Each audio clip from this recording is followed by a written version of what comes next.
Hello everyone, আজকে আমরা পদার্থবিজ্ঞানের তৃতীয় অধ্যায়ের ভরবেগ কনসেপ্ট থেকে স্টার্ট করব। তো আসলে ভরবেগ বলতে কি বোঝায়? ভরবেগ হচ্ছে কি, কোনো একটা বস্তু, যদি কোনো একটা বস্তুর ভর এম হয়, ধরো এখানে একটা বস্তুর ভরটা যদি আমরা এম ধরি এবং বস্তু যদি গতিশীল হয়, সেই গতিশীল হলে বস্তুর বেগটাকে যদি ভি ধরি, তাহলে ভরবেগ ইকুয়াল টু কী হবে? তাহলে ভরবেগ হবে বস্তুদ্বয়ের ভর এবং বেগের গুণফল, অর্থাৎ ভরবেগ হলো কি বেগ এবং ভরের গুণফল। এবং এটাকে ভরবেগকে কি দ্বারা প্রকাশ করা হয়? পি দ্বারা প্রকাশ করা হয়, এবং ভরকে এম দ্বারা এবং বেগকে ভি দ্বারা প্রকাশ করা হয়। এখন কি এখানে ভরবেগ কি একটা ভেক্টর রাশি। ভরবেগ একটা ভেক্টর রাশি। তার কারণ কি? কারণ বেগ একটা ভেক্টর রাশি, আর বেগকে যদি আমরা স্কেলার রাশি দ্বারা গুণ দিই তাহলে কি ভেক্টর রাশি পাবো। ঠিক আছে, এটা আমরা দ্বিতীয় অধ্যায়ে শিখছিলাম যে বেগ একটা ভেক্টর রাশি। এখন ভরের মাত্রা কি? ভরের মাত্রা কেজি এবং বেগের মাত্রা কত? ms inverse 1। তাহলে ভরবেগের মাত্রা হবে কত? কেজি ms ইনভার্স 1 ভরবেগের মাত্রা। পরের কনসেপ্টে আমরা দেখব ভরবেগ এবং শক্তির সংরক্ষণশীলতা। আমরা নিউটনের প্রথম সূত্র থেকে কি পেয়েছিলাম? নিউটনের প্রথম সূত্র থেকে নিউটন কি বলছিল? যদি কোনো একটা বস্তু স্থির থাকে, অর্থাৎ এম্বরের একটা বস্তু যদি স্থির থাকে, তাহলে সে কি করবে? আজীবন স্থিরই থাকবে, যদি কিনা বাহ্যিকভাবে কোনো বল প্রয়োগ না করা হয়। ঠিক আছে, তাহলে বস্তুটা আজীবন স্থির থাকবে। মানে স্থির থাকা অবস্থায় বস্তুর ভর যদি এম হয় এবং বেগ কত হবে স্থির থাকা অবস্থায়? ইউ ইকুয়াল টু হবে কত? 0। তাহলে এখান থেকে আমরা জানতে পারি বস্তুর ভরবেগ কত হবে? বস্তুর ভরবেগ হবে p equal to m into ইউর মান এখানে কত? 0। তার মানে 0 যদি বসাই তাহলে ভরবেগ কত হবে? 0। তার মানে ভরবেগ হবে 0। অন্যদিকে কোনো একটা বস্তু যদি গতিশীল থাকে, সমবেগে চলতে থাকে, অর্থাৎ গতিশীল থাকে, তাহলে বস্তুর ভর যদি এম হয় এবং বেগ যদি অলওয়েজ সেম থাকে, অর্থাৎ আদি বেগ যা শেষ বেগও তা, অর্থাৎ বেগের কোনো পরিবর্তন হবে না, সমবেগে আছে, তাহলে শেষ বেগ কী হবে? শেষ বেগ ইকুয়াল টু কত হবে? তাহলে ইউ ইকুয়াল টু হবে ভি, কারণ আদি বেগও যা থাকবে শেষ বেগও তা থাকবে। সেক্ষেত্রে ভরবেগ কত হয়? ভরবেগ হবে p equal to m into v, অর্থাৎ এম ইন্টু ইউ দিলে একটা মান পাবো, এটা কত? আদি ভরবেগ। এটা কি আদি ভরবেগ? এটা আদি ভরবেগ। এবং শেষ ভরবেগ কি হবে? শেষ ভরবেগ ইকুয়াল টু হবে পি, এটা যদি অন দিই, পি এটা 2, তাহলে শেষ ভরবেগ হবে এম ইন্টু ভি। বাট আমরা দেখছি বস্তুটা কি সমবেগে গতিশীল, সেক্ষেত্রে কি হবে? ইউ ইকুয়াল টু ভি হবে, অর্থাৎ শেষ বেগও যা হবে আদি বেগও তা হবে, কারণ বেগের কোনো পরিবর্তন হয় না যদি কিনা এখানে বাহ্যিকভাবে কোনো বল প্রয়োগ না করা হয় সেক্ষেত্রে। তাহলে এটাকে আমরা লিখতে পারি p equal to m into u. তার মানে কি বোঝা যায় এখান থেকে?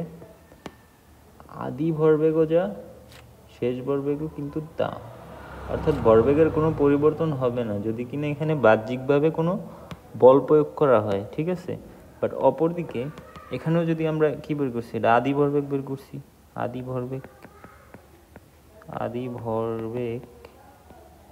এবং এটার যদি আমরা শেষ বেগ বের করি, শেষ ভরবেগ, তাহলে কি হবে? P equal to m into v এর মান কত করতে হবে? যেহেতু বস্তুটা কি এখানে স্থির, এখান থেকে স্থির, তাহলে বস্তুর কোনো বেগ নেই, আদি বেগও যা শেষ বেগও তা, অর্থাৎ শেষ বেগও ইকুয়াল টু কত হবে? 0 হবে। তার মানে এমকে যদি আমরা 0 দ্বারা গুণ দিই তাহলে মান কত পাবো? 0 পাবো। অর্থাৎ এখানেও আদি ভরবেগ যা শেষ ভরবেগও কিন্তু তা। কখন? যখন কিনা বাহ্যিকভাবে কোনো বস্তুটাকে বল প্রয়োগ করে এটাকে কোথাও দূরে নিয়ে ছিটকেই দেওয়া হচ্ছে, অপরদিকে এই বস্তুটাকে যদি আমরা থামিয়ে না দিই সেক্ষেত্রে কী হবে, যে ভরবেগ অলওয়েজ সেম থাকবে, আদি ভরবেগও যা হবে শেষ ভরবেগও তা হবে দুইটার ক্ষেত্রে। মূলত এটাই হচ্ছে শক্তির সংরক্ষণশীলতা, ঠিক আছে। তাহলে শক্তির সংরক্ষণশীলতা বলতে কি বোঝায়, আদি ভরবেগ ইকুয়াল টু শেষ ভরবেগ অলওয়েজ সেম হবে। শক্তির সংরক্ষণশীলতা ইকুয়াল টু কি, আদি ভরবেগ অর্থাৎ m1 u1 u equal to কত হবে,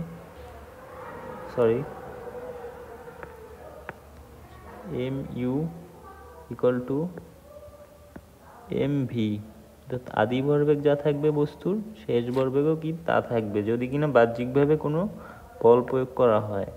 তো নিউটনের প্রথম সূত্র থেকে আমরা এটা প্রমাণ করতে পারি। আর এটা কি বলা হয়, শক্তির সংরক্ষণশীলতা নীতি।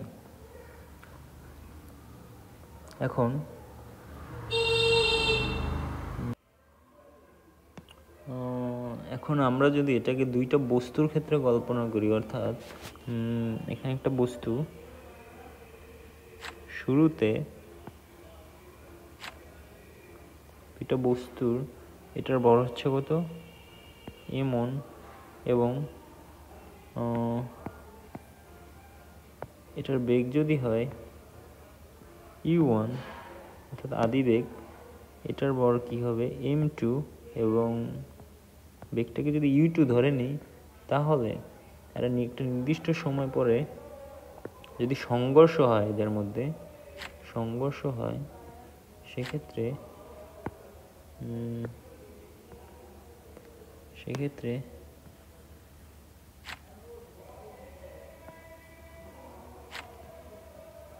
বস্তুটার বেগ বরের কোনো পরিবর্তন হবে না, অর্থাৎ এমন থাকবে।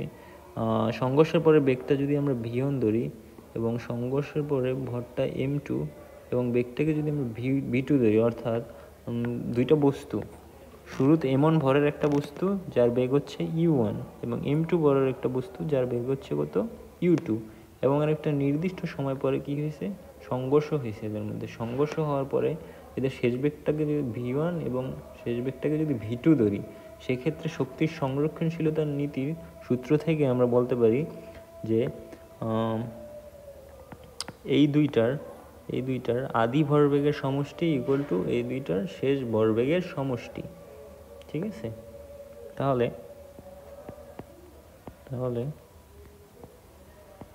শক্তির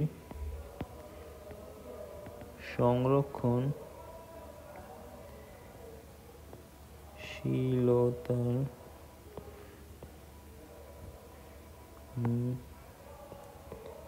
নীতি অনুসারে আমরা বলতে পারি m1 বস্তুদ্বয়ের, অর্থাৎ বস্তুদ্বয়ের আদি ভরবেগের সমষ্টি ইকুয়াল টু বস্তুদ্বয়ের শেষ ভরবেগের সমষ্টি সমান m1 v1 plus m2 v2। এখান থেকে আমরা m1 v1টাকে যদি এই পাশে নিয়ে আসি এবং m2 u টাকে এই পাশে নিয়ে যাই আমাদের, তাহলে m1 u1 এক পাশে যদি আসে এটা, তাহলে কি হবে, মাইনাস হয়ে যাবে। সেক্ষেত্রে minus m1 v1 equal to m2 v2, আবার অনুরূপভাবে m2 u2 যদি এই পাশে যায় তাহলে কি হবে, মাইনাস হয়ে যাবে, যেহেতু এখানে প্লাস আছে। সুতরাং মাইনাস m2 u2।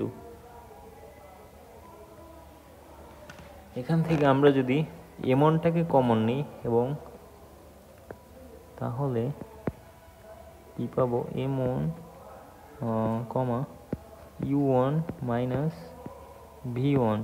অনুরূপভাবে এখান থেকে আমরা যদি m2টাকে কমন নিই, সেক্ষেত্রে m2 কি পাবো, v1 এটা হবে কি m2 v2 v2 minus u2 v2 minus u2। এটাকে যদি আমরা 1 নম্বর সমীকরণ দিই, 1 নং সমীকরণ, তাহলে আমরা চতুর্থ অধ্যায় থেকে কি জানি? এটা তো হচ্ছে ভরবেগের সংরক্ষণশীলতার নীতি। চতুর্থ অধ্যায় থেকে আমরা কি জানি? শক্তির সংরক্ষণশীলতার নীতি জানি। সেটা যদি অ্যাপ্লাই করি, শক্তির সংরক্ষণশীলতার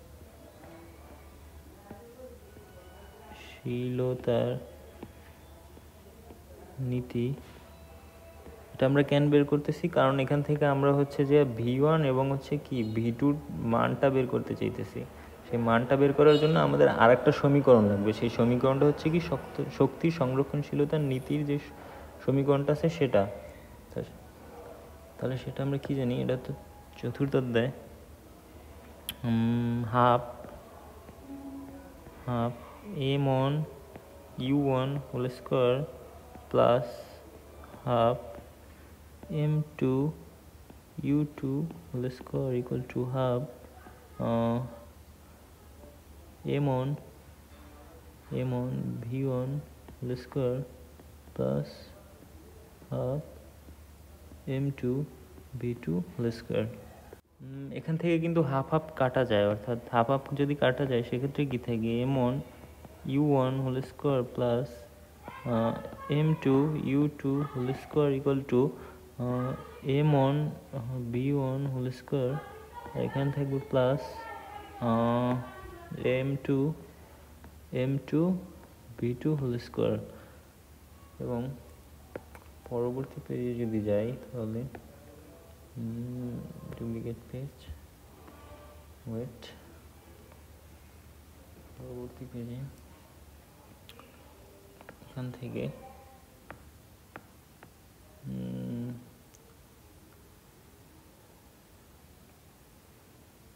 যদি কেটে ফেলি,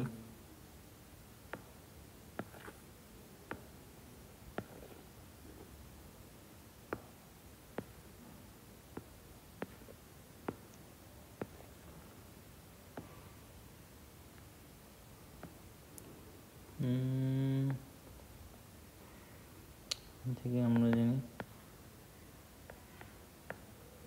এখান থেকে যদি m1 v1টাকে এই পাশে নিয়ে আসি এবং অনুরূপভাবে m2 u2 হোল স্কোয়ারকে যদি এই পাশে নিয়ে যাই, তাহলে যেই মানটা পাবো সেটা হচ্ছে m1 u1 whole square minus m1 v1 whole square equal to পাবো m2 v2 হোল স্কোয়ার, এবং এটা এই পাশে গিয়ে হলে নেগেটিভ হয়ে যাবে, সেক্ষেত্রে minus m2 u2 whole square. এবং এখান থেকে যদি আমরা m1টাকে কমন নিই, নিলে কী হবে?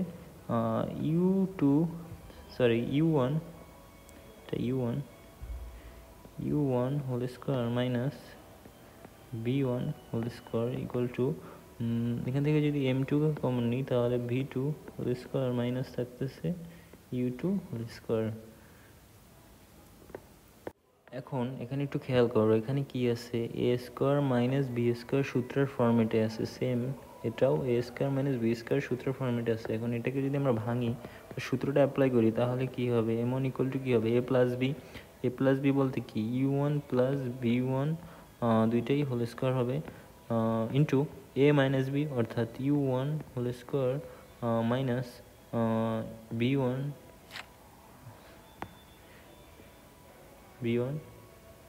সরি মিস্টেক, সেটা কী হবে?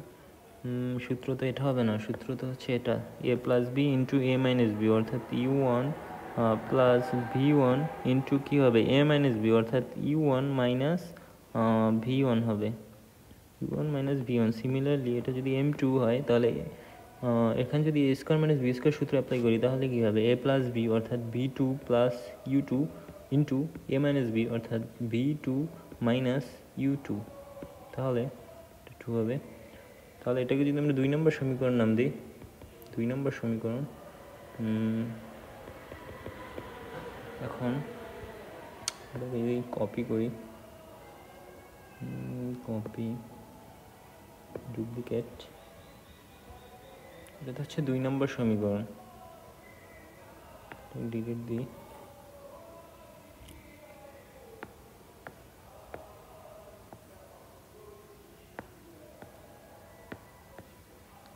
এক নম্বর সমীকরণটা কি ছিল সেটা আমাদের লাগবে। এক নম্বর সমীকরণটা, এক নম্বর সমীকরণটা যদি আনি, এটা ছিল আমাদের এক নম্বর সমীকরণ, ঠিক আছে। এখানে একটা দাগ হবে। এক নম্বর সমীকরণ, সরি, যদি কপি করে নিয়ে আসি, এটা ছিল আমাদের এক নম্বর সমীকরণ। মিসিং কোথায়, M1 যদি কপি করে নিয়ে আসি এখানে, তাহলে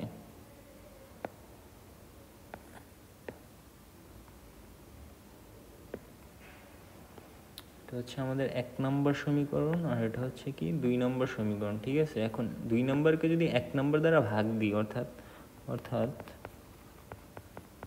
2 নম্বর সমীকরণকে 2 ভাগ যদি আমরা 1 নম্বর সমীকরণ দ্বারা ভাগ দিই, তাহলে কি হবে দেখো। তাহলে m1 কাটা যাবে, তারপর কি হবে u1 মাইনাস b1 এটা কাটা যাবে, দেন m2 কাটা যাবে এখান থেকে, আর b1 minus b2 minus u2 এখান থেকে হচ্ছে কি এটা কাটা যাবে। তাহলে আলটিমেটলি থাকতেছে কি, তো আলটিমেটলি যেটা থাকবে সেটা হচ্ছে এখান থেকে থাকবে হচ্ছে এখান থেকে থাকবে u1 প্লাস v1, এখান থেকে থাকবে u1 প্লাস v1। তাহলে সেটা যদি আমরা লিখি u1 প্লাস v1, আর এই পাশ থেকে কি থাকবে, এই পাশ থেকে থাকবে হচ্ছে v2 প্লাস u2, ঠিক আছে। তাহলে ইকুয়াল টু v2 প্লাস হচ্ছে u2। এখন এই সমীকরণ থেকে আমরা যদি v1 এবং v2 মান বের করতে চাই, তাহলে কি হবে v1, সুতরাং v1 ইকুয়াল টু হবে, এখানে গেলে এটা মাইনাস হয়ে যাবে, সেক্ষেত্রে u2 plus v2 minus u1। অপরদিকে এটাকে যদি আমরা 3 নম্বর সমীকরণ নাম দিই, এবং এখান থেকে যদি সিমিলারলি v2 এর মান বের করতে চাই, তাহলে কি হবে, এটা এই পাশে গিয়ে মাইনাস হয়ে যাবে। সিমিলারলি u1, এখানে যেটা থাকবে u1 plus v1 minus u2, ঠিক আছে। এখন আমরা যদি ডুপ্লিকেট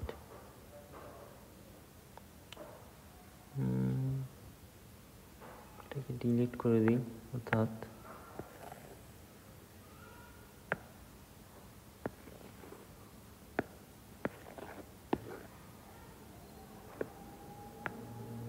এই দুইটা সমীকরণ তো আমরা নতুন পাইছি না। এখন আমরা ভরবেগের সংরক্ষণশীলতার সূত্রটা কি জানি, ভরবেগের সংরক্ষণশীলতার সূত্রটা কি ছিল, m1 u1 plus m2 equal to কত ছিল, u2 equal to m1 v1 plus হবে m2 v2। এখন এখান থেকে যদি আমরা v1 এর মান, এখান থেকে যদি এই যে v1 এর মানটা, এই মানটা যদি আমরা এখানে বসায় দিই, এবং v2 যে মানটা সেটা যদি এখানে বসায় দিই, তাহলে আমরা কি পাবো, ইন্ডিভিজুয়ালি অপর মানটা পেয়ে যাব। সেটা আমরা এখন বের করব। দেখো এখন এই সমীকরণে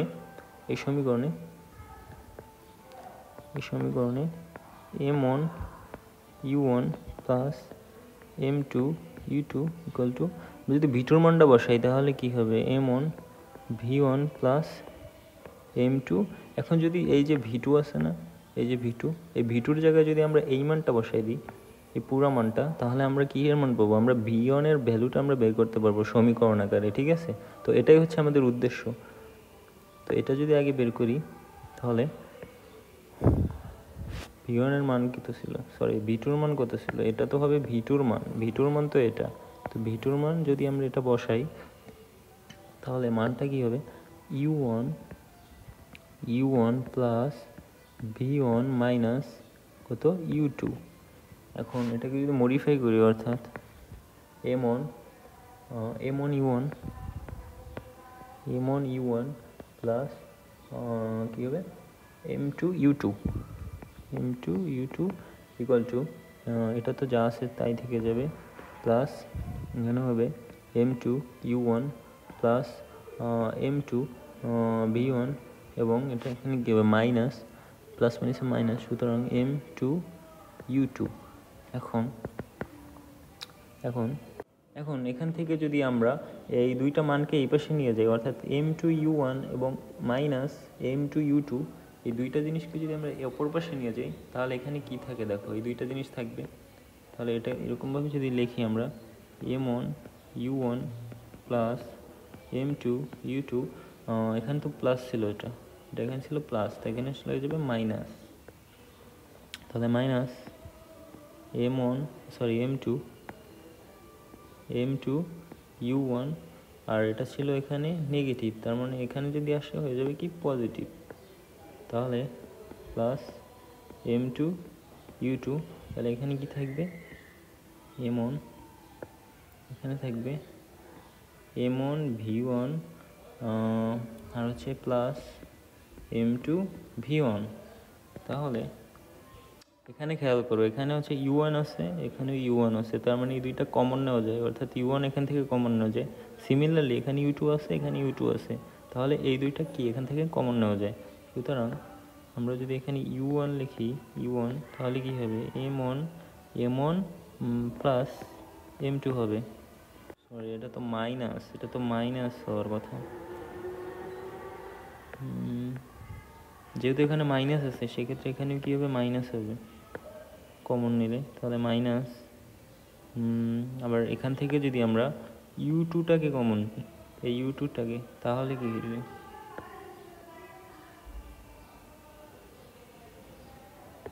এখানে দেখো প্লাস m2 তাহলে কত হবে 2m2 এটা হবে।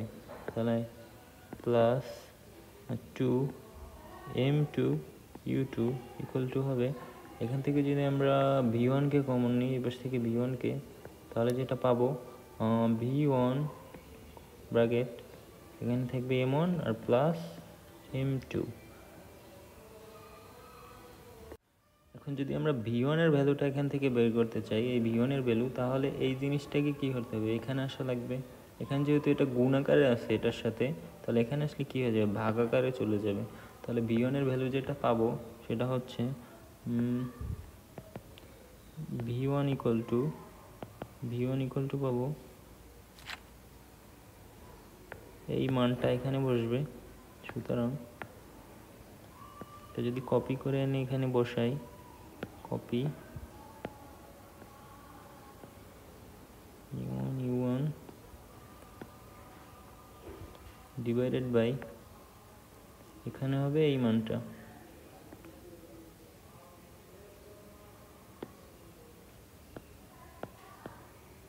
তাহলে আমরা v1 এর ভ্যালু পেয়ে যাব।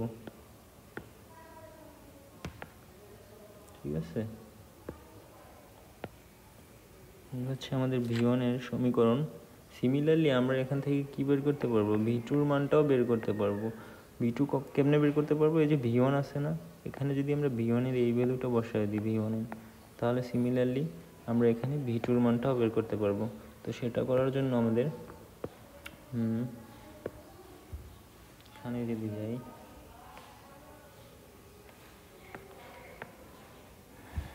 এখানে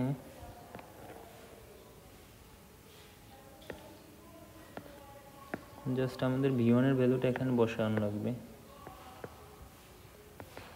তার জন্য m1 u1 প্লাস m2 এখানে কি হবে m1, আর v1 এর জায়গায় v1 এর ভ্যালু বসবে, সেটা হচ্ছে কি u2 plus v2 plus v2 minus কত u1 মাইনাস, এটা ভালোভাবে হয় না, মাইনাস হবে u1 bracket plus m2 m2 আর এখানে হবে v2। এটাকে যদি ভাঙাই আমরা তাহলে m1 u1 প্লাস এখানে কি m2 v2 ইকুয়াল টু কি হবে m1 u2 plus m1 v2 minus m1 হবে u1 প্লাস হবে m2 v2। এখন এখান থেকে যদি আমরা m1 u2 plus m1 u2 minus m1 u1 এই দুইটা জিনিসকে যদি এই পাশে নিয়ে আসি তাহলে এখানে কি থাকবে m1 v2 plus m2 v2। তাহলে দেখো এখানে হবে m1 u1 plus m2 u2। তাহলে এখানে যেহেতু এটা পজিটিভ আছে তাহলে এখানে আসলে কী হবে নেগেটিভ হয়ে যাবে, তাহলে নেগেটিভ m1 u2 আর এটা এখানে কি নেগেটিভ আছে তাহলে এখানে আসলে কী হবে পজিটিভ হয়ে যাবে। তাহলে পজিটিভ m1 u1 হবে। তাহলে এখানে কি থাকবে, এখানে থাকবে m1 v2 plus m2 v2। এখন আমরা এখান থেকে কি কমন নিতে পারি m1 u1 আর এখানে যে m1 u1, তাহলে কি হবে 2m1 u1 পাবো এখান থেকে 2m1 u1। আর এখান থেকে u2 যদি কমন নিই তাহলে এখানে কি থাকবে m2 মাইনাস m1। তাহলে এটা যদি আমরা লিখি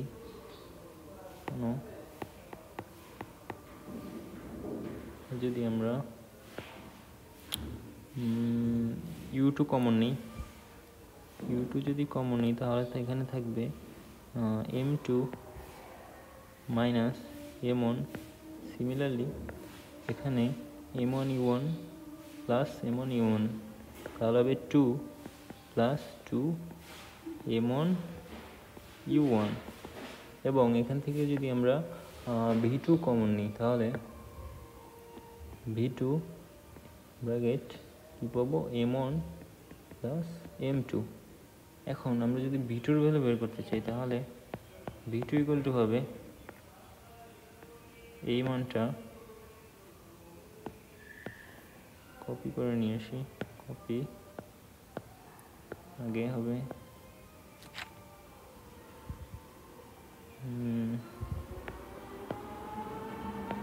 এই মানটা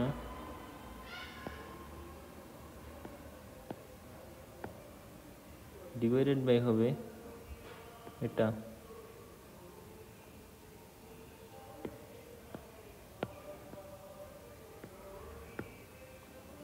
এটাই হচ্ছে আমাদের v2 এর সমীকরণ।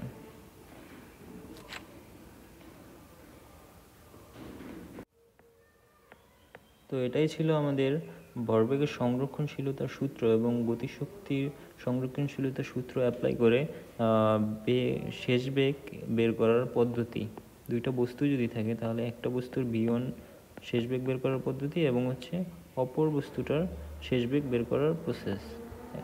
আমাদের বইয়ে দেখো, বইয়ে কিন্তু এই জিনিসটা দেওয়া আছে বাট প্রমাণ নাই। এখানে বলা আছে কি নিজে করো, অর্থাৎ সেটাই করে দেখালাম ওখানে। ঠিক আছে, এই যে সূত্র দুইটা